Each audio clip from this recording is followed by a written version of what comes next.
Imagine a Tuesday morning in October of 1931. A woman named Ruth stands in front of an open icebox in a row house in Cleveland, Ohio. The icebox is not empty. Empty would almost be easier to explain. It holds half a jar of lard, a heel of bread 2 days old, a glass bottle with a thin skim of milk at the bottom, and 3 potatoes that have begun to sprout. Ruth has 5 children. The oldest is 11. The youngest just turned 2. Her husband Harold has been out of work for 14 months.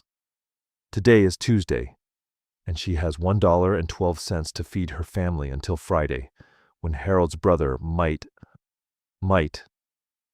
bring over some dried beans and a small bag of flour. Ruth closes the icebox. She stands there for a long moment with her hand still on the door handle. Then she starts cooking. Here is what the history books call the Great Depression. Unemployment, reaching 16% by 1932, roughly 15 million Americans without work. A loaf of bread cost 9 cents. A pound of coffee was 35 cents, a luxury most families stopped buying entirely. Between 1929 and 1933, average family income dropped by 40%. Bread lines stretched around city blocks in every major American city. Shantytowns, called Hoovervilles, after the president many blamed for the collapse, appeared on the edges of every American city, built from salvaged wood and tin. But here is what the history books do not say. The Great Depression was also one of the most remarkable feats of human culinary engineering in recorded history. Because when a third of a country goes hungry, food stops being food. It becomes an equation. Maximum calories, minimum cost, maximum volume, minimum waste. Every scrap of fat, every vegetable peel, every bone, nothing leaves the kitchen until it has been used at least twice. The women, and it was overwhelmingly women doing this calculus, were not chefs. They had no culinary training. They had no nutrition science degrees. They had a wood stove, a cast iron pan, whatever the garden gave them, and an absolute, bone-deep refusal to let their children go to bed hungry. What they invented, improvised, and passed down in handwritten recipe cards and whispered instructions between neighbors across back fences. That is what we are here to talk about. One of the things they invented was a sandwich that a teacher once tried to ban. Another involved a chemical reaction that scientists would not formally identify until 2019. And somewhere in corporate America's gleaming archives, there are documents that show how food companies spent decades quietly erasing these recipes from cultural memory. Because women who knew how to feed a family on almost nothing were women who did not need to buy very much. If your great-grandmother had known what you are about to know, you would stop buying half of what is in your grocery cart right now. Number 30. The bean sandwich. In Texas and New Mexico in the early 1930s, the men who built oil pipelines and laid railroad track across the Southwest carried their lunches in metal pails. What was in those pails, more often than not, was a sandwich that most food historians have never bothered to document. Pinto beans, cold from the night before, mashed slightly with a fork, not smooth, not chunky, just worked enough to spread. On 2 thick slices of bread. That was it. Beans cost 5 cents a pound and fed a family for a week. A worker named Juan Mendez, who laid track outside El Paso in 1933, was remembered in his son's memoirs as a man who carried this sandwich to work every single day for 3 years. The son wrote that his father called it the best lunch in the world, because it held me until dark, and dark was when the work stopped. What Juan Mendez knew without knowing it, what no nutritionist had yet told him, was that pinto beans are one of the most complete foods a working man can eat. They contain slow-release, complex carbohydrates that keep blood sugar stable for hours. They are loaded with plant-based protein. Their fiber content slows digestion, meaning the energy from that sandwich came in a long, steady wave rather than a spike and a crash. Modern dietitians now call this combination nearly ideal for sustained physical labor. Pinto beans did not need a laboratory to validate them. They just needed Juan Mendez to show up at the work site every morning and still be standing at sunset. Number 29. The pickle sandwich. A thick layer of bread and butter pickles on buttered white bread. Not pickles as a garnish. Pickles as the entire filling. Eaten as a complete lunch. In 1932, this would have cost you approximately 3 cents and would have seemed, to any outside observer, like a sign of profound desperation. It was not. It was something far more interesting. In 2019, researchers studying the human gut microbiome published a finding that would not have surprised a single Depression-era housewife. Fermented foods, foods preserved through the action of beneficial bacteria, actively support digestive health in ways that fresh foods cannot replicate. The lactic acid bacteria in those bread and butter pickles were doing something to the human gut that we did not have language for until less than a decade ago. The vinegar in the pickling brine was regulating blood sugar response. What looked like the last desperate option turned out to be a probiotic for 3 cents. Here's a single fact about fermentation worth understanding. When vegetables are preserved through lactofermentation, a process where natural bacteria consume sugars and produce lactic acid, they develop colonies of beneficial microorganisms that can survive passage through the stomach and colonize the intestinal tract. These organisms assist in nutrient absorption, immune function, and inflammation regulation. The science behind this was not formally established until the late 20th century. But the practice of fermentation is at least 10,000 years old, preserved in every food culture on Earth precisely because people noticed, generation after generation, that fermented food made them feel better. Your great-grandmother's pickle sandwich was a gut health intervention. She just called it Tuesday. Number 28. The lard sandwich. In the coal mining communities of Pennsylvania and West Virginia, a man going down into the shaft at 5 in the morning needed fuel. Not flavors, not variety. Fuel, in the most literal caloric sense of the word. The lard sandwich provided it. Rendered pork fat, smooth white, slightly salted, spread thick on bread. A single sandwich like this could approach 900 calories. A man named Stan Kowalski, who worked the mines outside Scranton, was remembered by his grandson as a man who said simply, "Without that sandwich, I wouldn't have made it through the shift." He was not speaking metaphorically. He was speaking about heat generation, about the sustained muscular effort of swinging a pickaxe in a dark tunnel for 10 hours. Lard is rendered animal fat. Humans have been eating animal fat for approximately 10,000 years. Every traditional cuisine on Earth, matière, from French cooking to Chinese cooking to West African cooking, relies on animal fats as a primary cooking medium and caloric source. Lard contains oleic acid, the same monounsaturated fat found in olive oil. In moderate amounts, animal fats appear to be entirely compatible with human health. What replaced lard in the 1940s and 50s was something called vegetable shortening, a product that required an industrial process called partial hydrogenation to transform liquid vegetable oils into solid fats that behaved like lard on the shelf. This process created a byproduct called trans fats.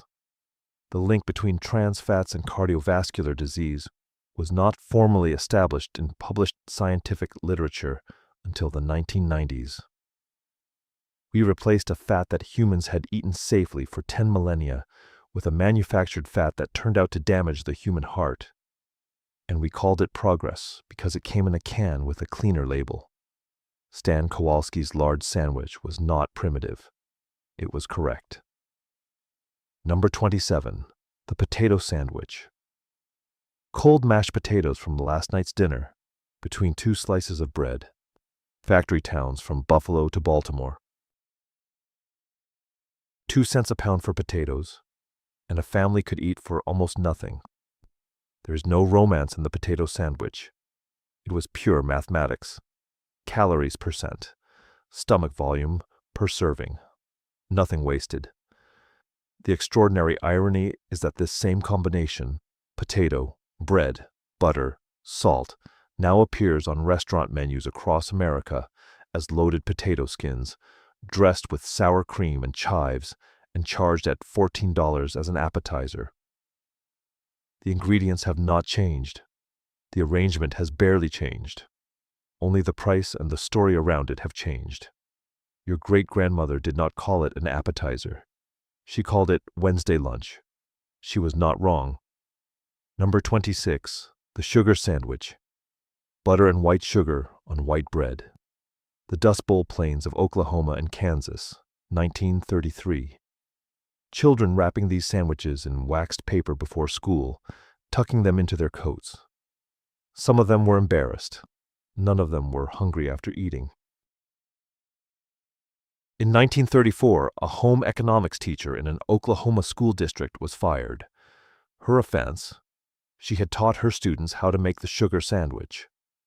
The school board called it propaganda for poor nutrition. The parents of her students organized in her defense, argued at a board meeting that lasted past midnight, and ultimately lost. She was gone by the following Monday. Here is what both sides in that argument missed. Butter provides fat, which is the body's most calorie-dense energy source at 9 calories per gram. White sugar provides immediate glucose, the fastest absorbing fuel the human body can use. Together, they provide exactly what an undernourished child's body needs after a morning of sitting in a cold classroom, trying to concentrate. Rapid glucose for the brain, sustained fat for the muscles. Modern sports nutrition uses precisely this combination in energy gels and recovery bars. The formula has a name now: fast carbohydrate plus dietary fat for rapid energy restoration. That Oklahoma teacher was not propagandizing poor nutrition. She was doing practical sports science 60 years before sports science had a name. The school board was not protecting children. It was protecting an idea of what poverty should look like and what poor people were allowed to know. Number 25. The onion sandwich. Thin sliced raw onion on buttered bread with salt. The food of night shift workers and single men in boarding houses. An onion cost a penny, sometimes less when bought by the bag. It's stored for weeks in a cool cellar, without refrigeration. It required no cooking, no preparation beyond a knife. Raw onion contains quercetin, a flavonoid antioxidant with documented anti-inflammatory and immune-supporting properties. In winter, when fresh produce largely disappeared from working-class tables, the onion was one of the only sources of these compounds available to urban workers.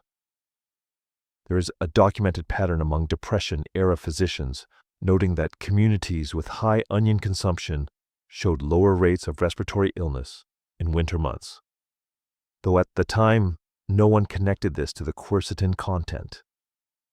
The same sandwich, with the same ingredients, appears in French cuisine as a component of the classic onion tart, one of the great dishes of Provençal cooking, celebrated in culinary literature, served in fine restaurants for $30 a portion.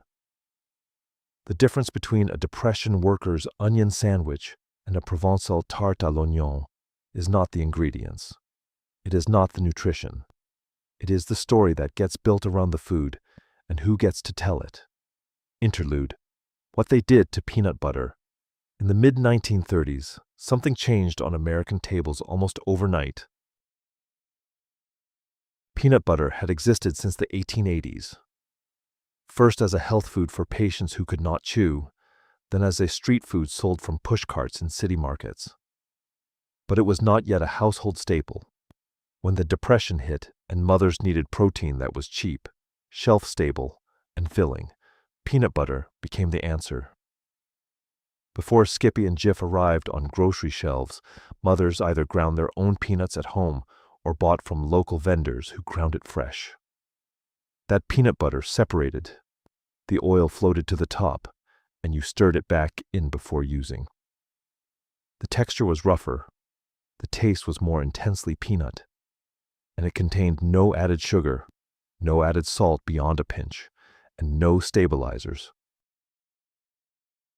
A study conducted by researchers at the University of Georgia in 2018 confirmed what Depression-era mothers could have told you for free. Traditional stone-ground peanut butter has a significantly higher ratio of protein to total calories than commercial processed peanut butter, which uses added sugar and hydrogenated oil to achieve the smooth, shelf-stable texture that makes it easy to sell. The stabilizers in commercial peanut butter are not there for your benefit. They are not there for flavor. They are not there for nutrition. They are there so the product sits on a retail shelf for months without separation, because a jar that needs stirring is a jar that looks wrong to a shopper raised on the processed version. The convenience is the retailer's. The cost, a slight but real nutritional downgrade, is yours. Dorothy Hughes, a housewife in Salina, Kansas, wrote letters to her daughter every Sunday in 1936. In one of those letters, she described her Sunday ritual. She ground peanuts by hand each week, enough for the children's lunches through Friday. She wrote, in her careful schoolteacher cursive, "The children eat better from what I make myself than from any jar." Dorothy was not romantic about it. She was not performing authenticity. She was reporting an observable fact about her children's health and appetite. The peanut butter your great-grandmother made in a heavy bowl on a Sunday afternoon made her children stronger. The peanut butter you buy in a plastic jar with a cartoon on the label makes a shareholder richer. Both are called peanut butter. Only one of them is. Number 24. The hot water cornbread sandwich. Deep in the American South, where wheat flour was an expensive import and corn had been ground at local mills since before anyone could remember, a specific technique was passed down through black communities with the precision of sacred knowledge. Cornmeal mixed with boiling water, not cold, not warm, but actively boiling, formed into thin cakes and fried on a cast-iron skillet in lard. The resulting bread was denser and more filling than anything made from the same quantity of wheat flour. Split open and filled with sorghum syrup or crackling, the crispy remnant of rendered pork fat, it was a complete meal for a field worker in under 5 minutes. The technique of adding boiling water to cornmeal is called scalding. It is not an accident or a shortcut. Scalding partially gelatinizes the starch in the cornmeal before cooking, creating a denser internal structure that slows digestion and produces longer-lasting satiety. A scalded cornbread releases its energy more slowly than an unscalded one. The person eating it stays full longer on the same number of calories. This knowledge has roots that go back before the Depression, before emancipation, through the generations of enslaved people who fed entire plantation households on almost nothing, who developed techniques of extraordinary nutritional efficiency out of absolute necessity, and kept them alive through oral tradition when no one was writing them down in cookbooks. You will not find this technique in any culinary history published before 1980. That absence is not an accident. It is a choice about whose knowledge gets to be called knowledge. Number 22. The tomato sandwich. Every summer, when garden tomatoes came in so fast that families couldn't eat them quick enough, the tomato sandwich appeared on every table in the American South and Midwest. Thick slices of ripe tomato, white bread, a generous spread of mayonnaise, salt and black pepper. That was all. Teachers in several documented school districts attempted to ban this sandwich from lunchrooms, citing the dripping juice that soaked through wax paper and stained lunchboxes. Children brought it anyway. They loved it with a passion that no amount of administrative scolding could extinguish. Here is why, chemically. Tomatoes are rich in lycopene, one of the most potent antioxidants found in food. Lycopene is a fat-soluble compound, which means the human body can absorb it only in the presence of dietary fat. The mayonnaise in a tomato sandwich is not optional. It is the biochemical delivery mechanism for the most nutritionally valuable compound in the tomato. The classic Southern tomato sandwich, which was invented by people who simply knew that tomatoes and mayo tasted good together, turns out to be more nutritionally complete than a plain tomato eaten alone. No one in 1933 had any idea why it worked. They just knew their children loved it, and the garden gave it to them for free. Number 16. The mustard sandwich. Just mustard. Just bread. Nothing else. In the Hoovervilles at the edges of American cities, those camps of makeshift shelters where men who had lost everything lived in structures built from salvaged wood and cardboard. The mustard sandwich was sometimes the only thing available. It provided almost no nutrition. A little vinegar, a faint sharpness that was enough stimulus to convince a hungry stomach that something had happened. Jack Conroy, in his autobiographical novel, published in 1933, described a character eating mustard sandwiches for breakfast on the road with the line, "The breakfast of those who had not yet given up." That is not a description of food. It is a description of a state of mind. The mustard sandwich was not a recipe. It was the last possible answer to the question, what do you eat when there is nothing to eat? And the answer, when you're a man who still has to walk to the next town and keep looking for work, is anything that tells your body you are still trying. Number 13. The olive loaf sandwich. Pink gelatinous, studded with green olive slices. Olive loaf was not the cheapest option. It was not the most nutritious option. It was more expensive than bologna, less expensive than ham. It occupied an exact economic position, above the poverty line, but below prosperity. Families who served olive loaf sandwiches were sending a message to their children, to their neighbors, to themselves. The message was, we are not people who eat mustard sandwiches. We are not, quite yet, eating bread alone. We are holding on. This is what food historians call a dignity food, not chosen for maximum nutrition or minimum cost, but chosen to maintain a self-image, to place yourself within a social category, to say something about who you are and what you have not yet become. The Depression was full of dignity foods, small, sometimes impractical choices that cost a few cents more, but purchased something that no grocery store has a name for. The will to believe you are still okay. Somewhere in Cleveland, Ohio, Ruth closes the icebox door. She looks at the 3 sprouting potatoes, the heel of bread, the thin skim of milk, the half jar of lard. She is not an engineer. She has never read a paper on lycopene bioavailability, or quercetin antioxidant properties, or the glycemic index of complex carbohydrates. She did not go to culinary school. She learned what she knows from her mother, who learned from hers. But she knows things. She knows that fat holds a man until dark. She knows that beans slow the hunger better than bread alone. She knows that cold potatoes between bread are better than no potatoes at all. She knows, because she has seen it, that a child who eats something in the morning learns better than a child who eats nothing. She starts peeling the potatoes. Her oldest child, watching from the doorway, will remember this moment for the rest of his life. not as a memory of hardship, but as a memory of competence. His mother standing at the counter, turning almost nothing into enough. If you had known what she knew, you would stop buying half of what is in your grocery cart right now. She knew. Now you do too. There is a woman named Betty Crocker. She has warm eyes and a patient smile. She speaks to you from the radio in a voice that sounds like your aunt, the competent one, the one who always knows what to do. She has been answering letters from American housewives since 1921, offering advice on biscuits and casseroles and what to do when your cake falls flat.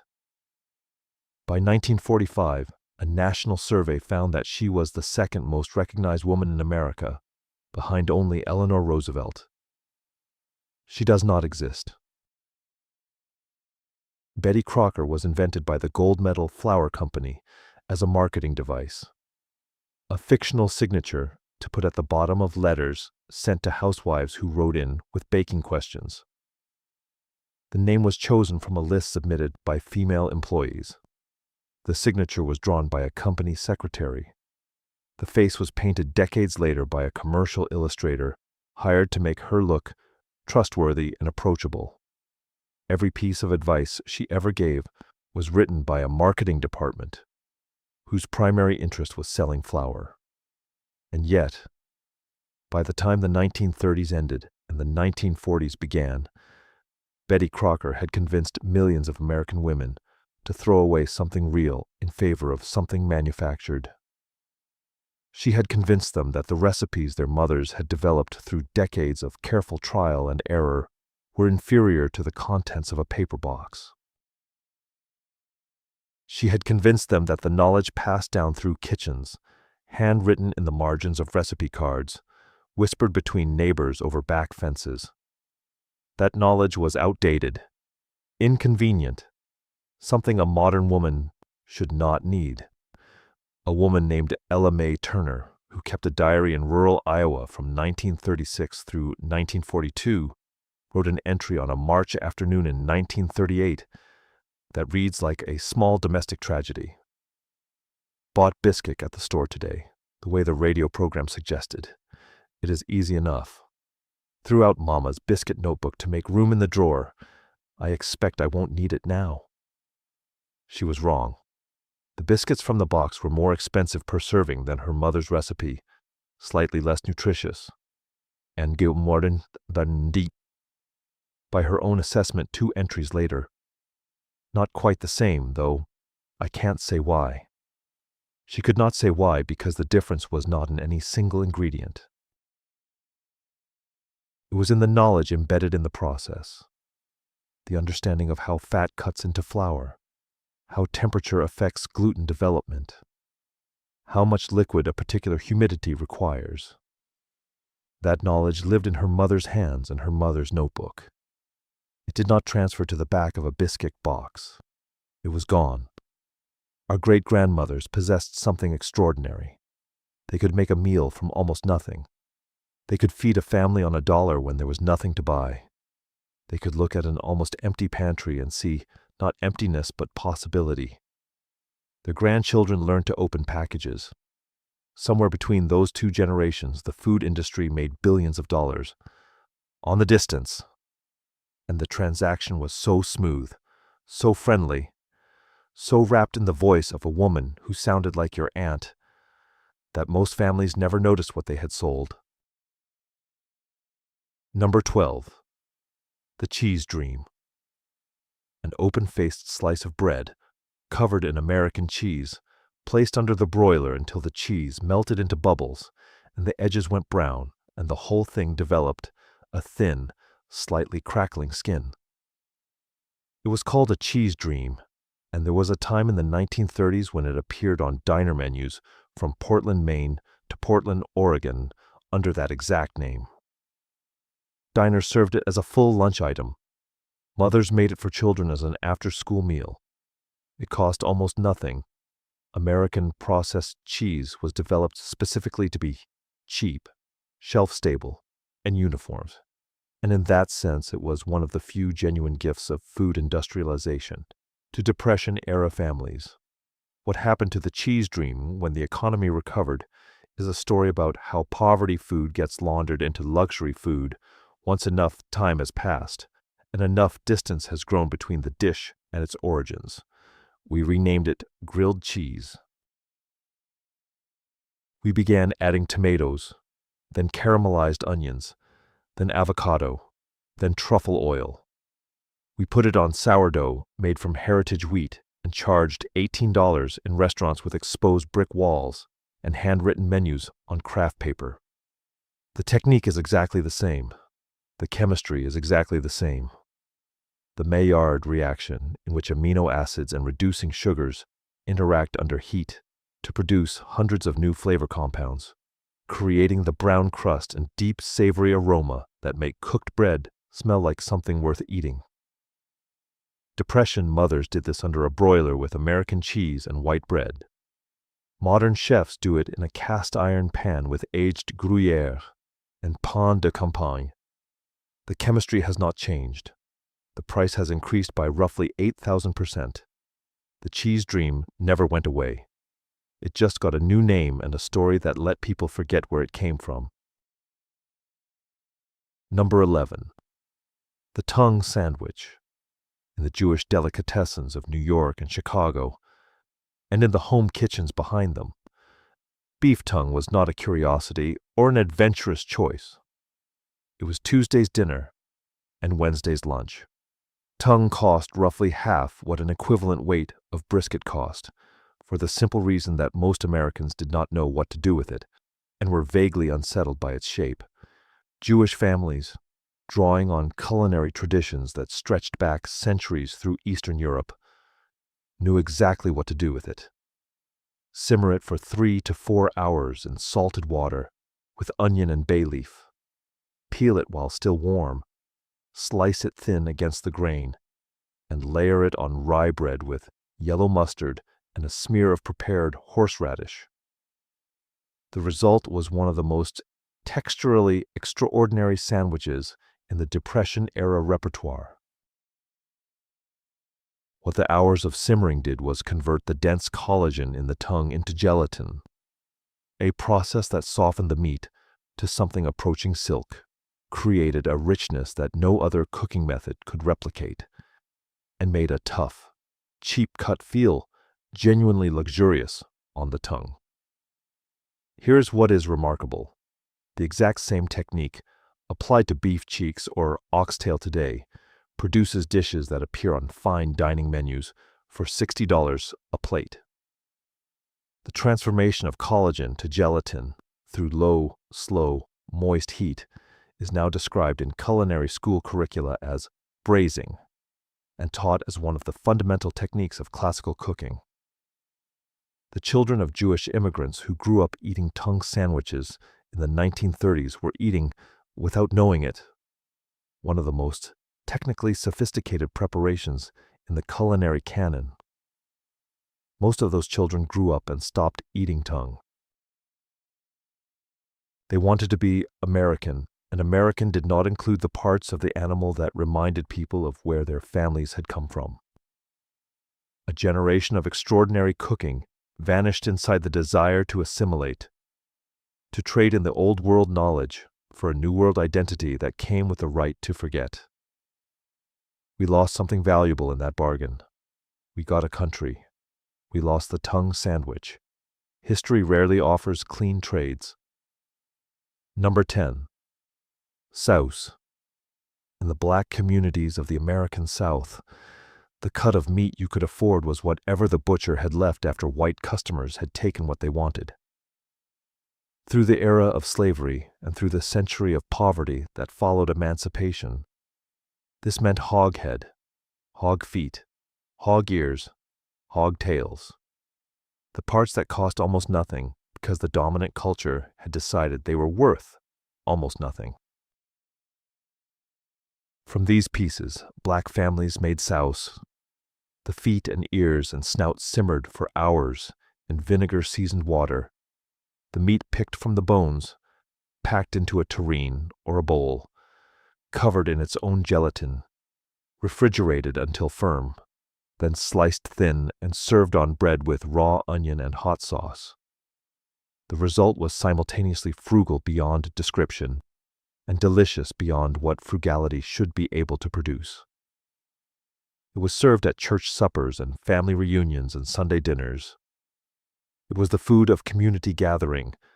It was, and this matters, a food eaten with pride, not shame, because the community that made it understood what it had accomplished.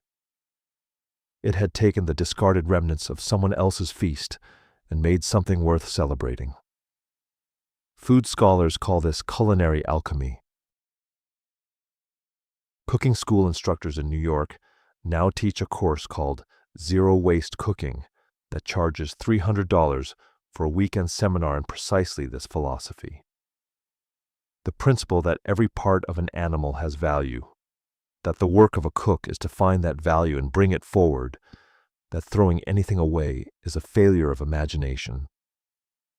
The black grandmothers of Alabama and Georgia and Mississippi did not charge $300.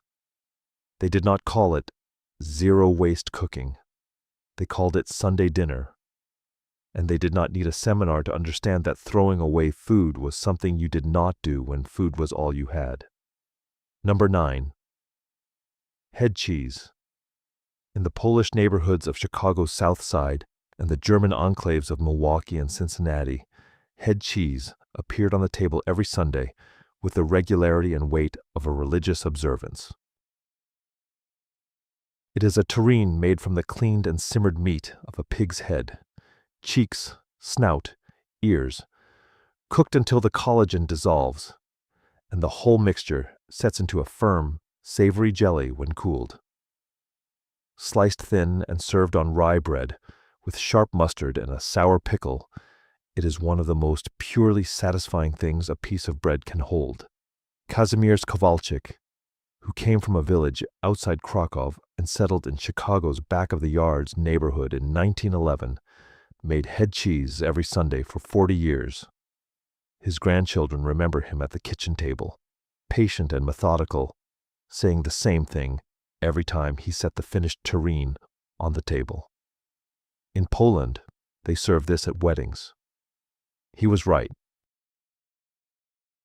Across Central and Eastern Europe, head cheese, known variously as salsaison, sülze, fromage de tête, was and remains a festive food, something made for celebrations because it required time and skill and the willingness to transform the most humble raw materials into something genuinely beautiful. His grandchildren grew up and became Americans.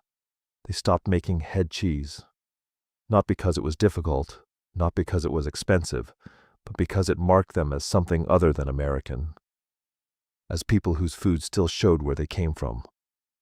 The dish that their grandfather served at the Sunday table with quiet pride, invoking Polish weddings, disappeared when his grandchildren decided that looking American was worth more than tasting like home.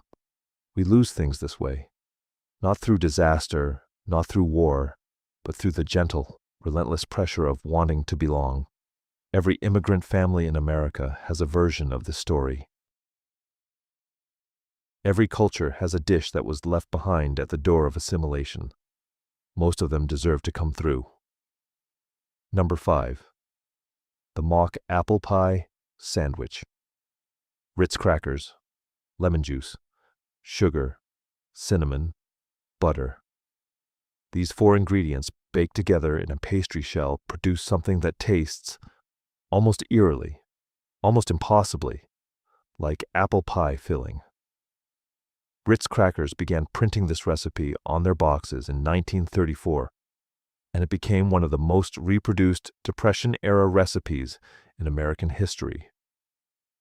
But fewer people know the sandwich version, the same filling, warm, spooned between 2 slices of buttered bread, and eaten as a dessert or a treat by children who had never tasted actual apple pie and therefore had no reference for what they were missing. The food chemistry behind this trick is genuinely fascinating. The fat in the Ritz crackers, when heated with sugar and liquid, breaks down into a texture that approximates the soft, yielding consistency of cooked apple. Lemon juice provides citric acid, which mimics the malic acid naturally present in apples. Cinnamon completes the sensory deception by providing the aromatic profile that the brain associates with baked apple. It should not work. There is no apple anywhere in the recipe. But the human sensory system is easily convinced when enough of the right signals are present simultaneously. Researchers in food science who have studied this phenomenon describe it as flavor bridging, using the chemical compounds associated with a food to create the experience of that food without the food itself. Flavoring laboratories use the same principle to create every artificial fruit flavor on the market today. Depression-era mothers in Kansas invented flavor bridging in their kitchens in 1933 because they needed their children to experience joy, and they had crackers, a lemon, and some sugar. The food science industry patented the same concept 40 years later and built a multi-billion-dollar business on it. The children who ate that sandwich did not know they were missing something. They knew only that something good was happening. Sometimes that is enough. Sometimes the imitation is sufficient, not because it is the same, but because the need it answers is real. The need for sweetness. The need for the specific pleasure of a treat. The need for a child to feel, for a few minutes on a Wednesday afternoon, that the world had given them something good. Number 4. The split hot dog sandwich. A single frankfurter, cut lengthwise down the center, pressed flat against a hot skillet until both cut surfaces develop a deep brown crust and the edges curl and crisp. Then lifted onto 2 slices of bread, not a hot dog bun, which cost extra and required a separate purchase, but ordinary sliced bread, which the family already had. The technique of splitting the sausage was not accidental. A split and flattened frankfurter covered more surface area of the bread. It looked like more food. It distributed the flavor more evenly across each bite. And the additional surface area meant more contact with the hot skillet, which meant more of that Maillard browning, more flavor development, a better sandwich by every measurable sensory standard than a whole sausage simply placed in a bun. Marketing departments at fast food companies spend considerable sums on what they call visual portion perception research, the study of how food can be arranged or prepared to appear more generous than it actually is, because the human brain responds to the visual impression of abundance before it registers actual calorie content. Depression mothers did this without a research budget. They looked at a single frankfurter and a family of 4, and they found the answer that no marketing consultant told them. Cut it open. Press it flat. Give every bite a crispy edge. Make one thing seem like more. It was not deception. It was love applied to mathematics. Number 3. The chipped beef sandwich. Thin-shaved dried beef, rehydrated in a white sauce made from butter, flour, and milk, served on toast. Soldiers gave it an unprintable nickname. Families called it Wednesday dinner. Truck stop diners served it through the 1950s as a breakfast plate. It was eaten in homes across America, wherever dried beef was cheaper than fresh, which was almost everywhere, because drying is one of the oldest methods of preservation known to humanity, documented in ancient Egypt, practiced by every civilization on every continent, requiring nothing more than salt and air and time. The white sauce, a basic bechamel, though no one called it that in a Depression kitchen, added calcium from the milk and thickening protein from the flour. Together, dried beef and white sauce on toast provided a complete nutritional profile. Protein, fat, carbohydrate, calcium, in a meal that cost almost nothing and required only a saucepan and 10 minutes. The dish died with the roadside diner culture that had sustained it. When the interstates replaced the 2-lane highways, the small diners on the old routes lost their customers. When they closed, chipped beef on toast went with them. It is now found primarily in military mess halls, where it has been served continuously since the First World War. The one institutional kitchen in America that never stopped needing to feed large numbers of people cheaply and well. There is a lesson in that continuity. Some knowledge does not need to be fashionable to remain true. Some dishes do not need to be celebrated to be correct. Number 2. The sleep robber. This is almost not a sandwich. Black coffee, poured hot over a heel of stale bread, in a tin cup or a bowl, eaten with a spoon, consumed in the before-dawn darkness of a railroad labor camp or a Hooverville shelter, or a mission house where men slept in rows on cots. The name, sleep robber, came from the labor camps. The caffeine hit hard and fast on an empty stomach. The bread gave the stomach something to work on, slowing the caffeine absorption slightly and preventing the nausea that came from drinking black coffee on a completely empty stomach. Together they did the only thing that needed doing. They made a man capable of standing up and walking toward another day of looking for work. Jack London described something very similar in his dispatch journalism from the slums of London's East End. Published in 1902, 30 years before the Depression, made it a commonplace American experience. He was writing about people at the absolute floor of industrial poverty, eating whatever was available to stay functional for one more day. By 1931, the same scene was playing out in American cities from coast to coast. It is worth sitting with this for a moment, not with horror or with pity, but with attention, because what the sleep robber represents is not failure. It represents the absolute minimum required for a human being to maintain the will to continue. A person who makes a sleep robber has not given up. They have calculated precisely what they need. Caffeine for alertness, something warm, something that engages the act of eating, and they have assembled it from whatever is available. That is not despair. That is problem-solving under conditions that should make problem-solving impossible. No one misses the sleep robber. No one should have to miss it, but everyone should know it existed, and who ate it, and what it cost them to keep going. Number 1. The wish sandwich. 2 slices of bread. Nothing else. You wish there was something in the middle. You wish there was meat, or cheese, or beans, or even a smear of mustard. You wish there was anything at all between those 2 pieces of bread besides air. You fold one slice over the other, and you eat it, and you do not call it a meal because you know it is not a meal, and you do not call it nothing because you cannot afford to call it nothing.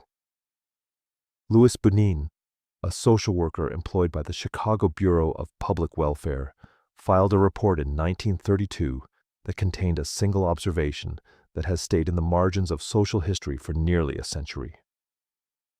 Children arrive at school carrying lunch pails. When asked about their lunch, they report that they have already eaten. Teachers understand that this is not true. The children were protecting something, not themselves. They were past the point where hunger could be kept private.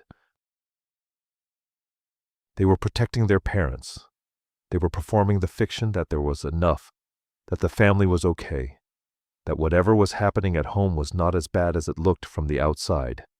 They were doing, at 7 and 8 and 9 years old, the work of dignity maintenance that their parents were too exhausted to perform. Those children grew up.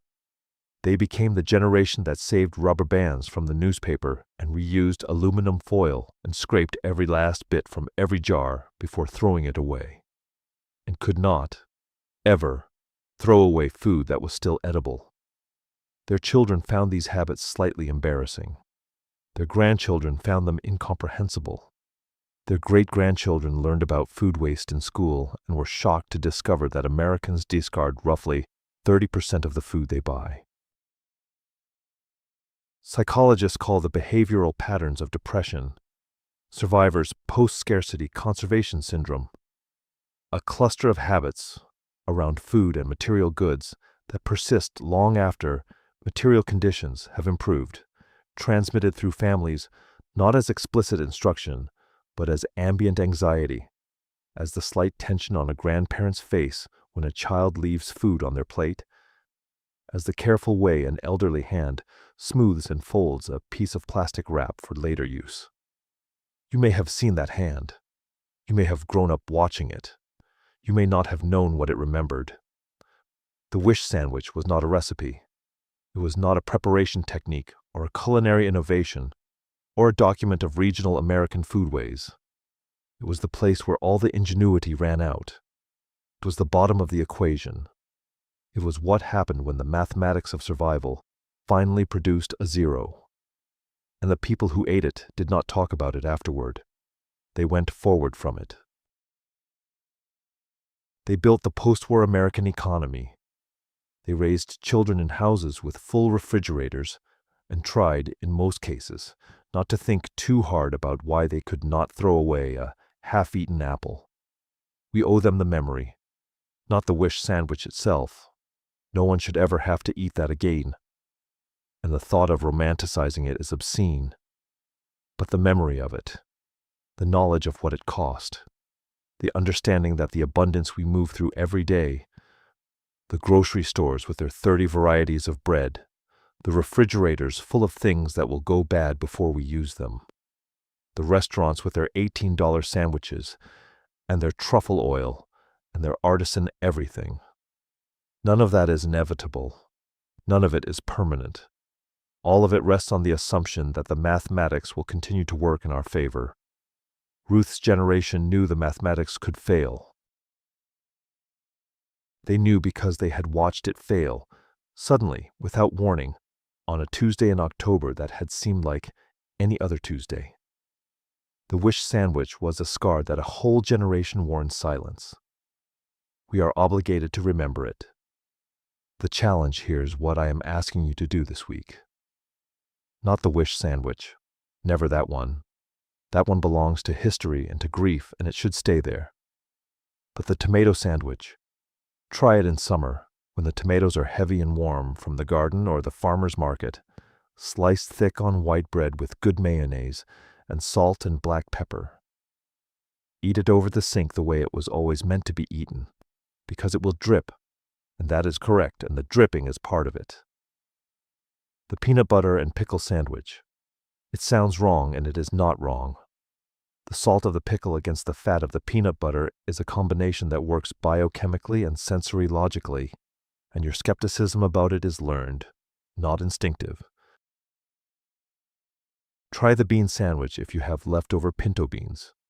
Mash them slightly, spread them like hummus, because that is essentially what hummus is, and eat it and notice that you are still not hungry 4 hours later. And then ask yourself a question that I would genuinely like to see in the comments below this essay. Did anyone in your family carry these traditions forward? Does your family still make salmon patties on Fridays? Does your grandmother still make pimento cheese for every gathering? Did someone pass you a handwritten recipe card at some point that you have not yet looked at? Because here is what all of these sandwiches, from the bean sandwich to the wish sandwich, have in common. They are not just food. They are not just history. They are evidence of a specific human capacity. The capacity to face the worst possible circumstances and find, within them, not just survival, but sometimes something approaching beauty. The capacity to look at a half-empty pantry and see not absence, but a problem to be solved. That capacity did not disappear when the Depression ended. It lives in the hands that still fold aluminum foil carefully. It lives in the family recipes that have not been written down because the person who knows them learned them by watching, not by reading. It lives in the slight pause before throwing away food that is still technically edible. It lives in you, if you will let it. These were not just sandwiches. They were survival, made visible and edible. They were the daily labor of people who refused to let their families go unfed. They were proof, repeated 3 times a day, 7 days a week, through years that seemed like they might never end, that the human capacity for ingenuity is not diminished by hardship. It is revealed by it. Your great-grandmother stood at that stove with almost nothing and made enough. You come from that. Do not forget what that cost her. Do not forget what she knew.